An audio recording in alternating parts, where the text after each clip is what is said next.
Hello, everybody. Good evening. This is Dr. Rao, welcoming you all to this. What is coming up tomorrow? It's a special gift from me and from ancient India about yoga and celebrating internationally. Many countries, 170 countries, voted this day to be Yoga Day, International Yoga Day. It has started already in India, but we're here in USA waiting for tomorrow morning, and that will be evening by the time I do that. So here I am trying to invite you to that event that will be in all channels. That will be on Novi and Clubhouse uh, and Instagram and YouTube, LinkedIn, and Facebook, and or two audios, and then four videos that people, and also Zoom, five videos, right? So I put that Zoom link in the profiles so people can tap into that. And otherwise, you can see me on the Instagram or uh, on my Facebook group, Proactive Wellness, on LinkedIn, and also on the YouTube. Okay, I'm trying to be reaching as many people as I have friends all over platforms. So I'm trying to just reach to them, and hopefully everybody sees me from the beginning because it is going to start with a homage to Patanjali, the person who wrote that Patanjali Yoga Sutras, which is considered like a standard for yoga um, teachers and masters and students alike. It's a very deep textbook about what is the yoga practice, what are the 8 steps they're talking about, what is the ultimate thing. It's about silencing the mind and then getting our real essence come out. Okay, so a lot to talk about, but I'll be as brief as possible with that. And then my focus is to just make people aware of there's a lot of depth to yoga understanding. Yoga is not just physical exercises or breathing or any, they're all included, but they are not everything. There's a much more than just gymnastics, right? So unfortunately, a lot of people end up in that and then practice for 30, 40 years thinking that sculpting the body and being healthy and all, there are side effects, okay? But beyond that, you will be really knowing what's what, right? So hopefully, uh, people understand the essence of what I'm trying to do. At the same time, we will be doing some yoga routines which are very, very beneficial for our body. It becomes stronger and flexible and also resistant to disease. Heals the disease better. So chronic disease people get a lot of help too. Inflammation, it gets a lot of help too. Also, you get a focused mind. What it is to be in the present, in the rooted in the present moment, right? You'll get that too, and you will open up the heart to everybody because you realize you are one with everybody, and you will be really feeling the energies of giving and cultivation of the unselfish energy work and all that, right? So I'm going to talk about 5 yogas combined: Hatha Yoga for the body, Raja Yoga for the mind, Bhakti Yoga for the heart, and Kriya Yoga for your energy, and Jnana Yoga for your knowledge. Okay, you got to be having the keeping the body in good shape and also focusing the mind and opening up your heart and really revealing the energy that is harmonious and kind of contributing to everything. So that's what I'm going to present. And it's not going to be too much talk, but a lot of activity. We will move from prayer to the teacher to just homage to him. It's not prayer in the sense of like you are a slave or anything. It's more like understanding his importance, his contribution to the science of mind, which is the yoga. You will be surprised to know that it is for the mind, right? But that's what a lot of people miss. And in the modern sense, we have the information age, we deal with the intellect, we deal with information and all that. And that is only partial. So a lot of mental illness, a lot of psychological suffering is because we don't know who we are.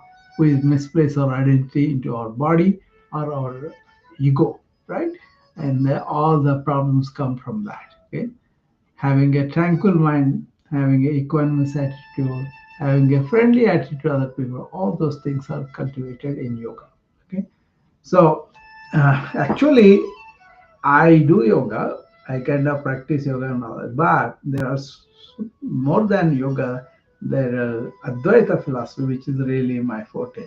You know, which is what I kind of spend a lot of time. But since this is International Yoga Day, I'm going to and convey to my friends what my understanding is as a physician, as a practitioner of yoga for a long time, and what I understood, what how it has improved my life and all that. That way people can take a look at it and make their own conclusions, and then practice it and get the benefit of it. Okay, I'm in the business of attending to the suffering. Right, patients come to me or people come to me because they are physically suffering from an infection, for a metabolic disorder, diabetes, hypertension, like that, right? Heart disease and all.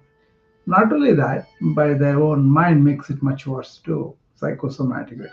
And a lot of people have mental problems on their own because they think too much or think negatively or worry too much and all that. Those are the phenomena of the modern age. Because a lot of stress because of we react, a lot of burnout because we don't know how to take care of ourselves properly. We don't know who we are also, right? So it is right in my alley to understand the mind body methods of yoga, Ayurveda, Chinese medicine, all these things you want to understand and you want to give the best of that to my patients, right? That's what I am hoping to convey in my life and really advocate wellness in a proactive way. How can we take care of ourselves better and then really understand what are the wellness measures that we are neglecting? What are the wellness measures that we could implement? And we do it in a proactive way, not because somebody is telling us, but we understand what is to be well, how to be longer time for well, and how to be joyfully well. So that is my life mission as a physician after working so many decades with illness-oriented health system. I kind of tired of it, because when the people have a chance to be preventing illness, why are we allowing as a society to make people go through the suffering of harboring illness without them knowing, and all the other people who are contributing to that, you don't really understand that. But what you do is you kind of allow that to breed under the hood, and then we kind of want to tackle them, and it is too late.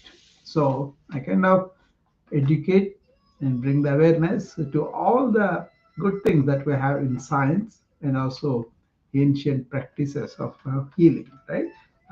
And some of them are pretty scientific too, but you get to go and investigate yourself. It's not like there was thousands of years of practice people have done. One of them is yoga, and hopefully I will convey a gist of it. It's a too big a science, but I'm trying to handle it in a way that is practical, that is in our daily life.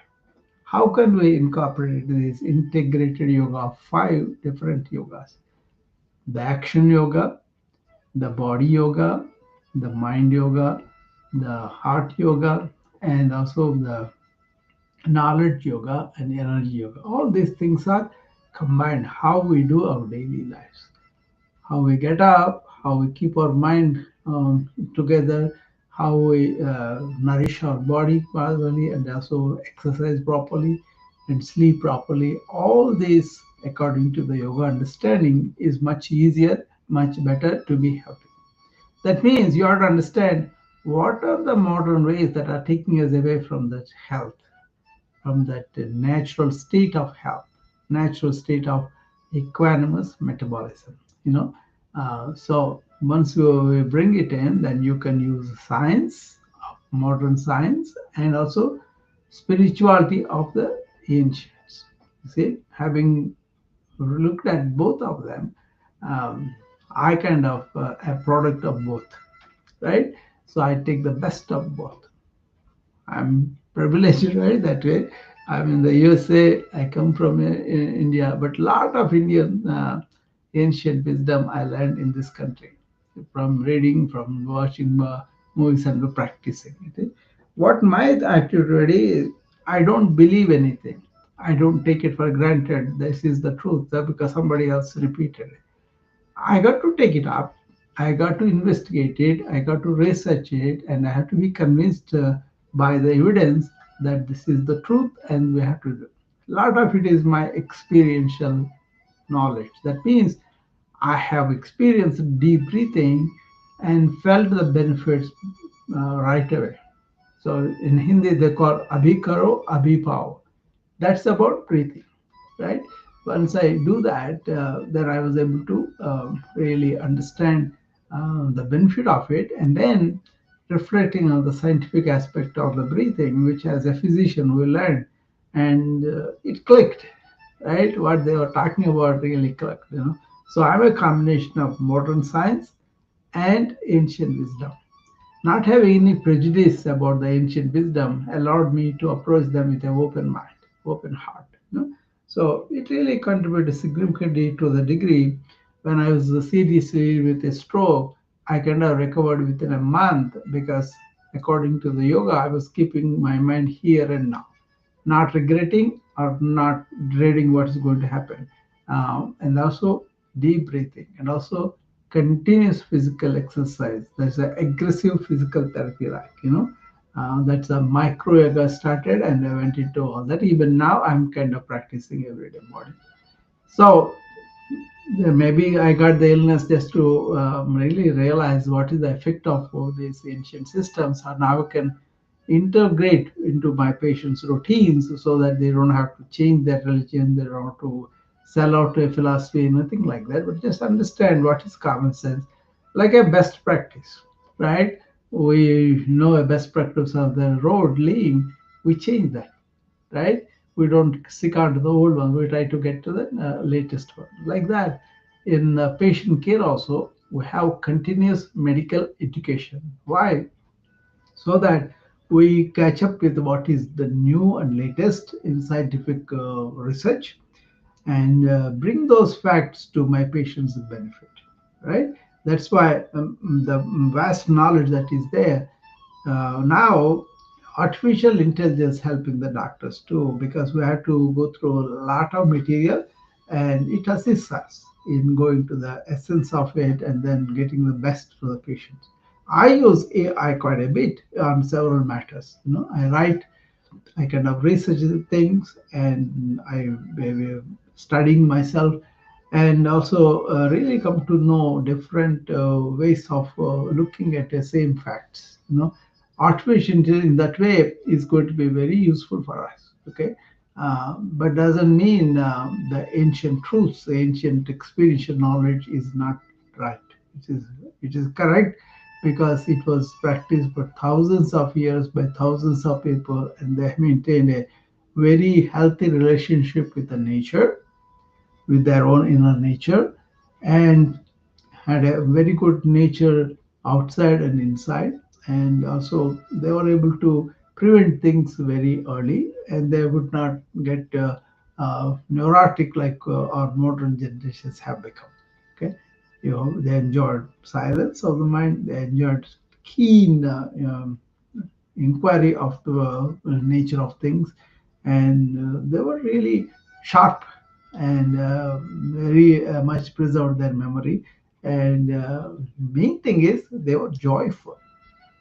They were joyful, whatever the life is, whatever the challenges are. And then with the challenges, they grew, they became stronger. So there's a lot to say that is pretty good, in all these matters. Okay, so I'm excited about tomorrow because I could bring in a lot of facts from that, and also bring you a context in how it has helped me in my own life. Not only as a human being, but also as a patient and also as a doctor. And as a yoga practitioner, I was able to relate to my patients' illness and help them in a big way. Oh, for example, somebody has COVID and they don't have the information, but they have their fear because they knew instinctively that they may die. But if you don't have enough knowledge, if you don't understand how much it has affected you, your own mind can make it worse. By just knowing that and how to control your mind, you will make the mind take away. And on the other hand, mind helps you to give you proper information, to give you proper attitude, so that you can fight any infection, any illness much better. That's what I did. I separated my mind completely because I was in the present moment even before that. Once you understand how to live in the present and not to cling to the past and the future, you have less to handle, and you will not create problems for yourself. Okay, so we'll look at that. All these five different yogas on a daily basis. If you can incorporate them, you don't have to call that yogas, but understand what is the real yoga is, and how can you stay there and do everything else. So at this point, you know that pre-yoga day is today, and I'm here just to inform you. It's going to be starting at 7:30 a.m. Central Time, which is my time, Chicago time. I'm in Iowa, and that is 8:30 a.m. Eastern Time and 6 p.m. Indian Standard Time. It will be on all channels, like I told you about. It will be on Noom Vibe. It will be on Clubhouse. Those are audio channels, and Instagram, Facebook, YouTube, and LinkedIn. Those are the four channels we're going to be on video and also on Zoom. Okay, so you can dial it in and any place, and then you can participate and you can come on time though, because the whole program is going to be pretty brisk and pretty fast, and you may miss some things. Then it will be maybe not that comprehensible. But if you follow from the beginning, then yourself. If you may miss it and you have to come late because of some occupation, that's fine. You can go back to the replay and listen to it on Noom Vibe, on Clubhouse, on LinkedIn, any number of sources, Instagram, and all that. Okay.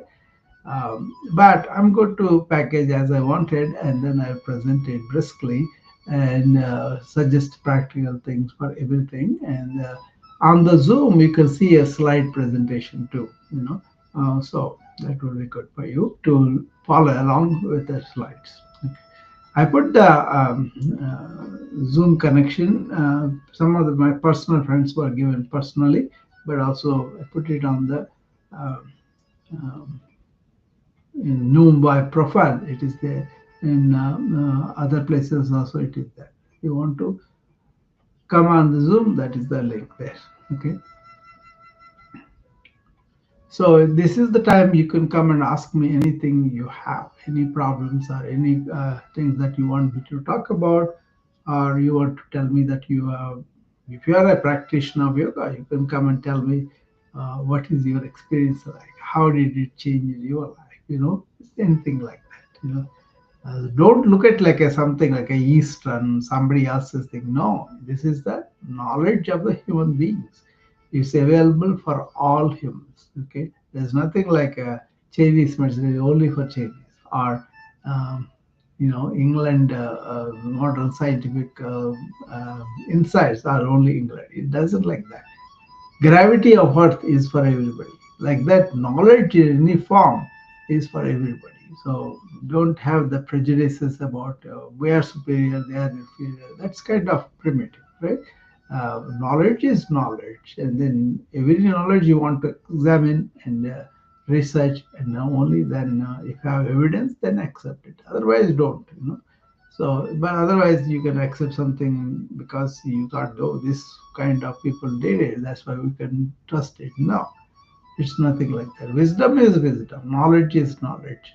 So you get to be open to really receive something that is beyond our understanding at the time. But as you open yourself, as you expose your mind, you will be able to assimilate the truths in that wisdom. Okay. So, anybody has any questions or anything that you want to talk about, you can come in.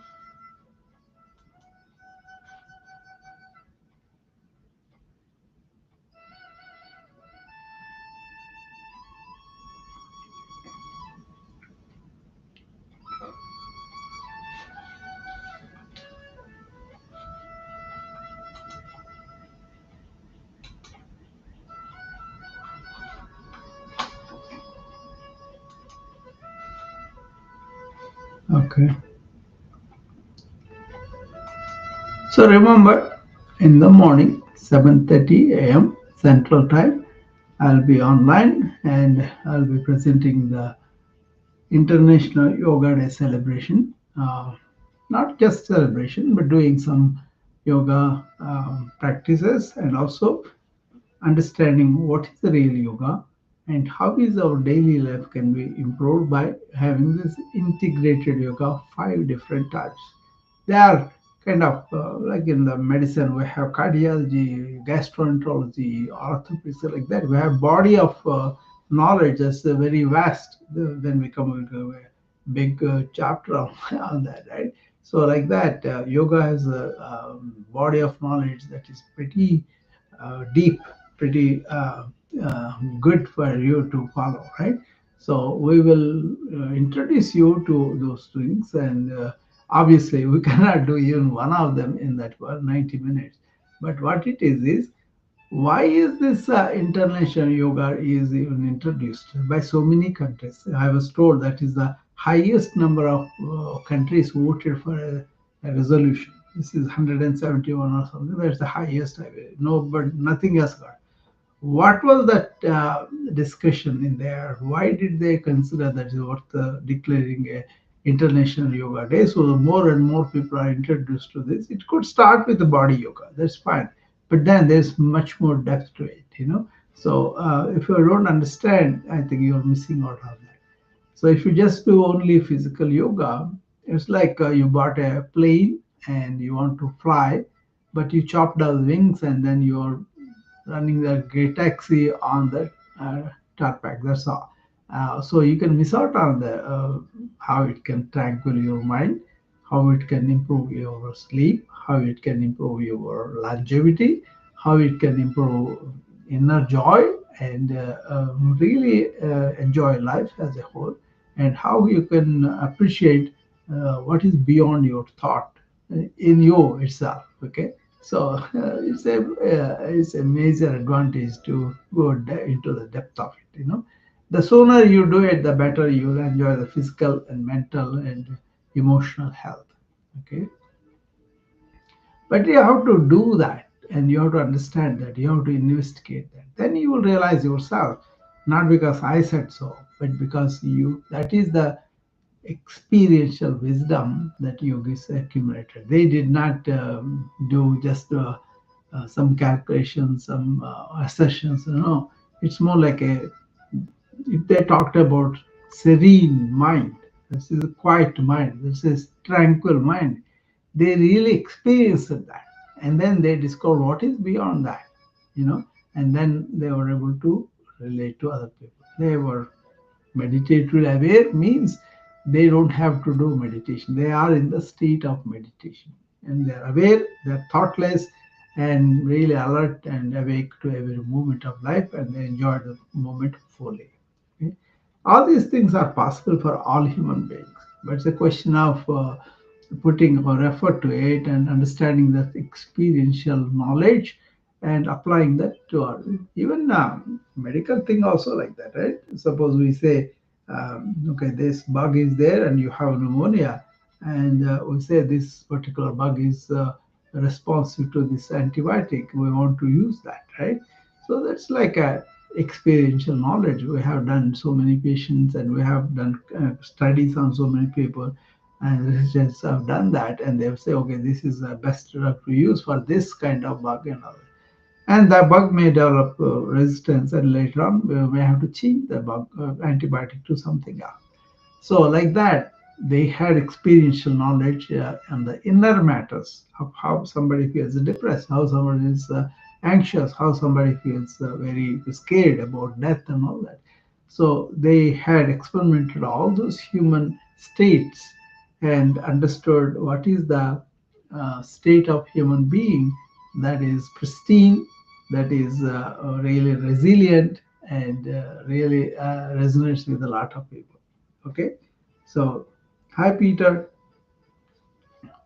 So I see my friend Peter on the Instagram too. So that's good. So we are going to be doing this uh,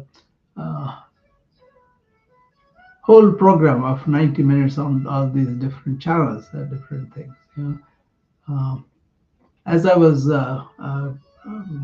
telling you about this, personally, I'm 70 and I don't really have to take any medication for any medical condition. And I have overcome diabetes, I have overcome stroke, I have overcome, um, fear or lack of sleep or disturbed sleep. Mainly, the sleep was really disturbed in the calls that I had to take. Right, as a physician, I had to take night calls, and lots of times we were working morning 7 to 7, and again the 7 to 7 next shift is there. We used to take them sometimes. Sometimes we had to take them by turn because 5 or 6 people are there in the group. Then we had to take at least one call every week, right? So we used to do that. But then, sleeping after 10 is my thing, right? I don't want to be late and then getting up late in the morning. I get up early in the morning, sometimes 4 o'clock, sometimes 5 o'clock, like that. Even this morning also, I woke up at 5. I have a lot of time to do in the morning. My energies are the highest and I get done.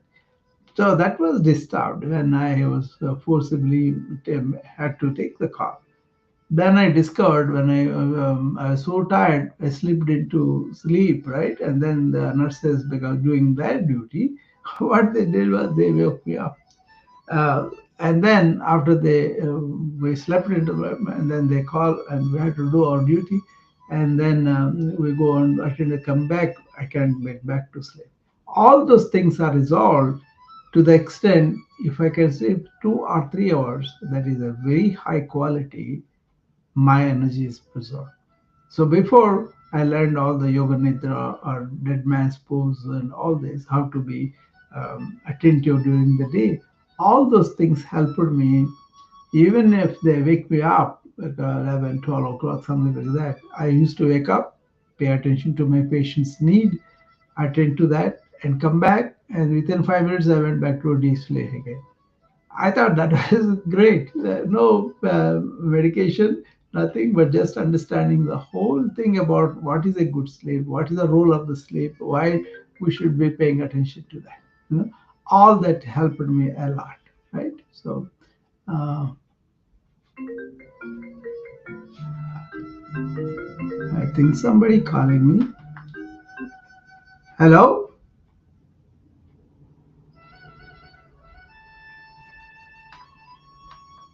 Ramesh. I will call you back. Okay.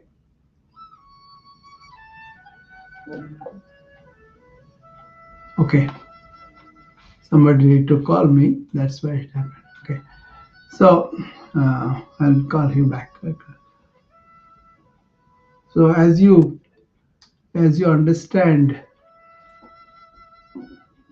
okay, okay. Sorry about that. Somebody called me, and I can call them back later.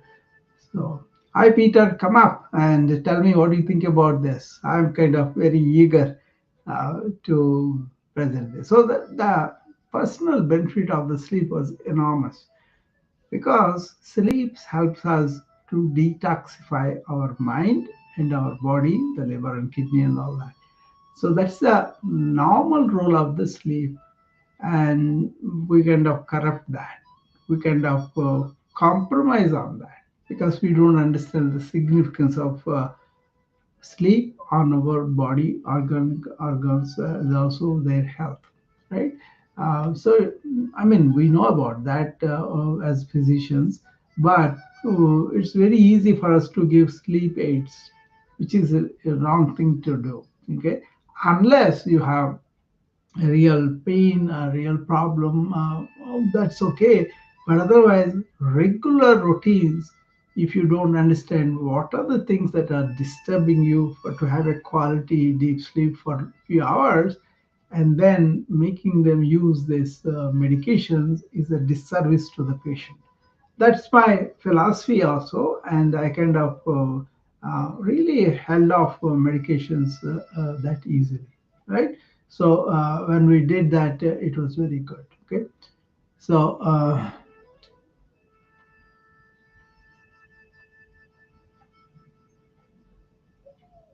so that's how I personally benefited from good sleep. You know, uh, the formula is very simple. You understand how the brain functions, how we allow the brain go all over the place in the day. Don't do that. Be focused on one thing at a time. And then before you go to bed, unwind body and mind wise. Then you will have more chance of slipping into deeper sleep. Even few hours like that, you feel much better than sleeping 6 or 8 hours like a agitated sleep. You're sleeping in and out and all that. That's not good. Okay, so do that, and then you'll be happy. Okay.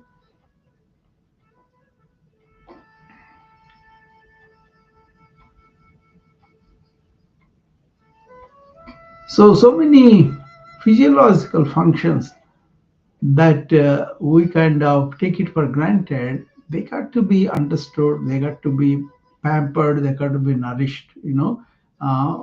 It's easy for us to slip into creature comforts and teach, laying back and then getting lazy and not doing enough physical movement. That is very has become normal in modern life, sitting for a long time, not taking, walking, but rather use the vehicles or, not doing physical work because the gardening and farming and all those things have become not needed because you can go and buy food, buy things out there. You don't have to work as a farmer or anything like that. And generally, physical exercise is relegated because you want to be entertained, you want to sit, you want to lie down, and all. Those are the creature comforts I talk, which are really not good at all. If you are a yogi and yogic practitioner, you will not be allowing yourself to these bad habits of, what we call creature comforts in modern life. You got to be aware of that, and you got to really not get used to that, because once you get used to them, they become an elephant, both the body and also mind wise. Okay, so that's all about it. Okay. uh,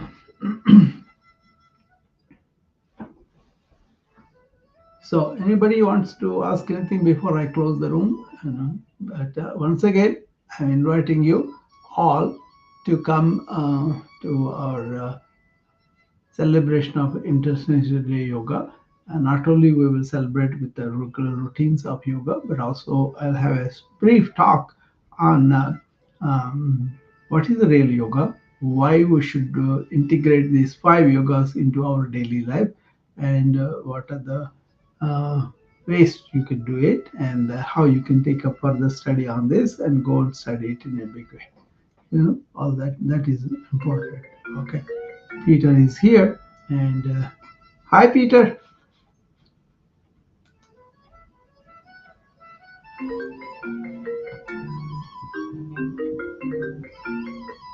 Ramesh, I will call you back. I'm on a call here now. Okay, I'll call you back. I will call you back. Okay.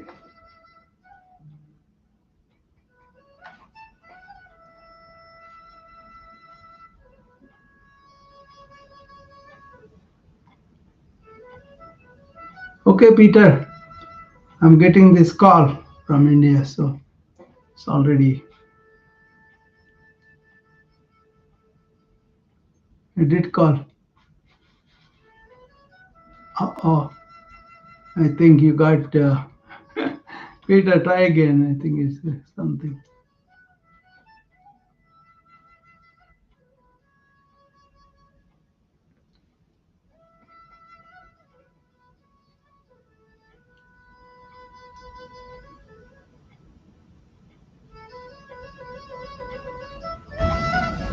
I don't know why it is kicking Peter out. I want him to come up. But with the phone calls, and there's probably some confusion is happening. I like to say hi to Peter every day, if possible. Sometimes we call, talk on the phone, but sometimes we talk here. Probably this time, third time, the charm, it should work.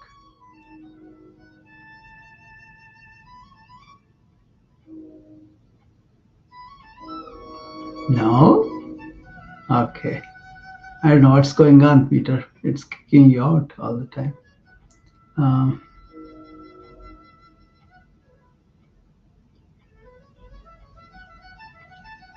okay, I will see you all in. Okay, let me see whether Peter can get in now.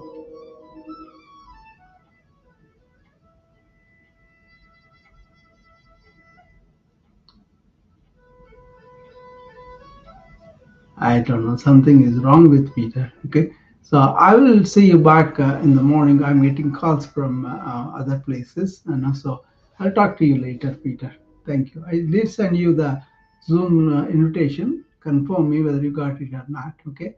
Thank you. Bye bye.